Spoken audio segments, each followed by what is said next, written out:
Bonjour à tous, Alexandre Blondeau, on entend le train, hein? Toujours sans coupure, sans montage ces vidéos. Donc aujourd'hui, je veux vous entretenir sur l'utilité de la création de l'École nationale de plein air pour la société en général. J'ai été amené cet hiver à former des jeunes en difficulté de parcours scolaire, à les former par un projet, entre guillemets, qui est un peu, en fait, qui était de leur permettre d'être un participant actif à notre société, hein, d'être un travailleur. Donc, des jeunes entre 15 et 17 ans que j'ai eu à former. Puis, il y a des redondances incroyables auxquelles moi, parce que j'ai été en entreprise pendant un certain temps, puis ensuite j'ai enseigné, mais dans des écoles un peu plus aisées, un peu plus favorisées, j'ai constaté qu'il y avait des redondances assez incroyables, culturelles, ou appelons ça, mais c'est même pas de la culture rendue là, c'est vraiment, le meilleur terme, c'est des torts sociaux, hein? C'est quasiment c'est de l'addiction. Il n'y aurait pas de terme. Je pense qu'il va falloir qu'on invente un terme pour ce que les jeunes vivent aujourd'hui. Et c'est bien malgré eux, hein, parce que, à part un cas sur une dizaine cet hiver, la plupart des jeunes ont vraiment un bon cœur, ont vraiment le goût de participer à la société. Sauf que on leur permet carrément pas de devenir efficients, puis on leur donne tous les outils qu'il leur faut pour devenir, encore là, je veux pas d'utiliser de mots péjoratifs, mais devenir des gens qui se doivent d'être soutenus, rendus à l'âge adulte, par beaucoup de ressources, beaucoup de nécessités mercantiles, hein. Donc, je pense particulièrement à un jeune de 15 ans qui m'a été confié cet hiver, puis il a fallu que je lui apprenne jusqu'à utiliser une débarbouillette pour nettoyer. Donc, il tenait sa gainée vraiment pas de la bonne façon, là, en moton dans sa main, puis il essayait de laver, là. Donc, il a fallu que je commence avec la base, là.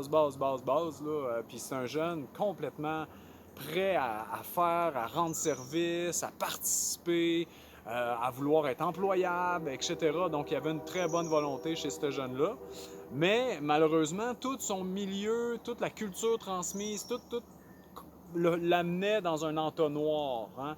Donc, un entonnoir où on trouve malheureusement les pires choses de l'humanité, hein? Donc, ce jeune-là, grosso modo, passait ses soirées branché sur un ordinateur. Donc, il jouait à des jeux électroniques, il se couchait très tard, mangeait pas ou peu, hein? Ça, c'est les effets souvent de certaines médications, hein? Les fameux TDAH, là. Encore là, je suis pas médecin, je peux pas vraiment me prononcer publiquement là-dessus, mais moi, je trouve qu'il y a beaucoup trop de prescriptions qui sont données à nos jeunes. Ça les aide absolument pas. Ça les aide pas à se développer parce que tout de suite, en très bas âge, on vient modifier leur système de production de sérotonine à l'intérieur de leur cerveau, là, à l'intérieur du système nerveux. Fait il y a des choses là-dedans qui découlent. Le train parle plus fort que moi. Il y a des choses là-dedans qui découlent, qui sont totalement destructeurs pour la société.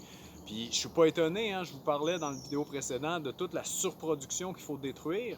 Ben, c'est que cette surproduction-là est engendrée par des gens qui ont des perceptions biaisées, hein, par certaines, soit des molécules ou carrément des habitus. Donc, l'habitus, entre autres, de se coucher tard puis de mal manger. Je veux dire, ce jeune-là auquel je fais référence, il a failli perdre connaissance en enlevant une caisse, hein? Une caisse qui n'était pas plus lourde que ce que normalement on demande à tous les autres employés. Puis à ce moment-là, il a failli perdre connaissance. Donc, j'ai compris qu'il s'alimentait très mal, puis que c'était pas. Moi, je considère pas que c'est de sa faute.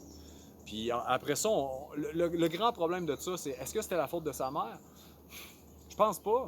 Je pense pas. Je pense que ça fait très longtemps, plusieurs générations déjà, que tous les éléments qui concordent à amener une génération aujourd'hui à pu avoir de repères, à pu avoir de projets pour l'avenir, autre que celui d'aller se brancher le soir avec ce qui reste de paye.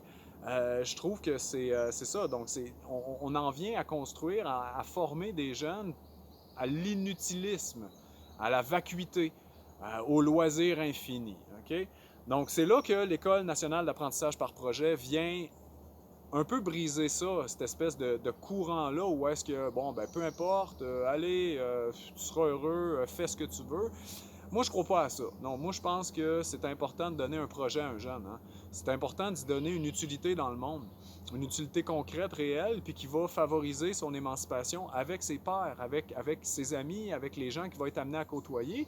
Plus tard, ça va faire un citoyen qui participe activement, hein, qui ne va pas nécessairement payer des représentants pour aller le représenter à sa place, pour aller voter des lois à sa place. Donc aujourd'hui, puis là, ça fera peut-être le sujet d'une autre vidéo, mais aujourd'hui, on a totalement la possibilité technologique que chaque décision politique soit décidée par les citoyens directement. Mais pour ça, il faut former des citoyens. Il ne faut pas former des gens à la paresse, à l'oisiveté, puis à ne pas déranger dans le monde. Hein? Non, je ne suis pas en train de dire non plus qu'il faut arriver gros bras puis tout casser. Non, il y a un respect qui est implicite, hein? Toujours, toujours. Donc, de donner aux enfants, aux jeunes, les moyens de se construire à travers une valorisation de soi qui est bonne pour le monde. Hein? C'est pas parce que j'ai tué 10 monstres dans un jeu électronique que c'est valide dans le monde. Et pourtant, aujourd'hui, les déclencheurs de sérotonine premiers chez nos jeunes, ben, c'est d'avoir tué 10 monstres dans un jeu électronique qui n'a aucune valeur empirique. Puis là, c'est là qu'on voit apparaître des phénomènes boursiers, hein, des phénomènes qui ont de l'impact au niveau de la redistribution des richesses, comme les NFT, hein, les Non-Fungible Trade. Donc là, on se met à acheter pour des centaines de milliers, voire des millions de dollars, des titres boursiers qui n'existent pas, qui ne sont pas des entreprises réelles. C'est une image d'un jeu électronique ou un emplacement proche d'un artiste électronique. Toutes sortes de choses. Moi, j'ai pas tant creusé ça, mais vous pouvez aller creuser les NFT, les Non-Fungible Trade. Vous allez voir ceux qui ne connaissent pas ça, puis qui arrivent de l'ancien monde comme moi. Les bras nous tombent parce qu'effectivement, c'est incroyable comment que où on est rendu aujourd'hui en termes d'humanité si on n'est pas dans cette vague-là de comment je pourrais dire, de réingénierie sociétale. Hein? Donc, c'est très important. L'école de plein air veut transmettre le goût du travail bien fait à nos enfants. L'École nationale d'apprentissage par projet veut absolument, c'est l'utilité, puis c'est pourquoi qu'il faut créer une école comme ça. Hein, que même si c'est pas moi, puis que moi je finis par passer, ben il faudra qu'il y ait quelqu'un qui fasse exactement ce que je suis en train de faire, hein, de créer une école qui va permettre aux jeunes d'arrêter de déclencher leur sérotonine à toutes les 2 minutes parce qu'ils tuent un monstre dans un jeu, okay, par exemple, ou parce qu'ils consomment des stupéfiants. Ça, c'est une autre chose. Il y a beaucoup plus de morts par fentanyl que de morts par le COVID, puis on additionne les morts sur la route en plus, là. Donc, il n'y a personne qui n'a rien fait pour le fentanyl, à part en parler, mais dans le concret, il y a autant de gens l'année passée, l'autre année d'avant, puis l'autre année d'avant, puis à chaque année, c'est un peu pire, qui vont mourir de ça. Mais si on veut cesser que les jeunes aillent chercher leur plaisir dans ce genre de choses-là, ben, il faut absolument qu'on leur offre autre chose. Puis l'École nationale d'apprentissage par projet, c'est autre chose. Tu vas passer ta journée peut-être à marcher, mais le soir, quand tu vas manger, quand tu vas manger ta bannique sur le bord du feu, ben tu vas vraiment l'apprécier.